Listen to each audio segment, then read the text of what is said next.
Smokebang balot. We are here in Baguio.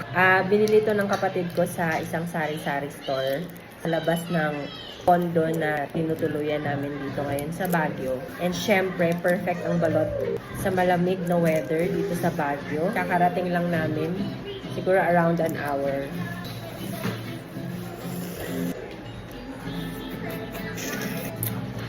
Kumakain ba kayo ng sisiw ng balot? Ako depende sa mood or depende sa size. Pero ayoko tong matigas. Lagyan, ano to?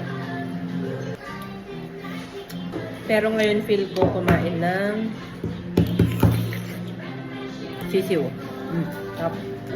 Second balot. Feel ko dalawa lang makakain ko today. Ba't matigas? Sa ano? Lagyan natin ang suka.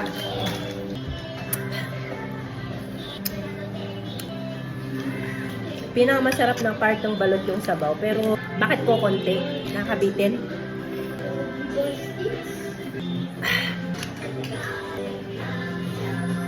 Suka.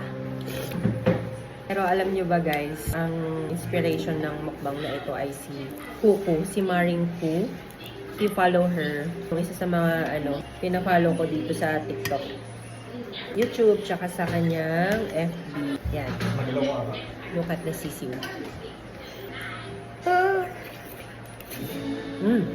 Hap. Higip ng suka.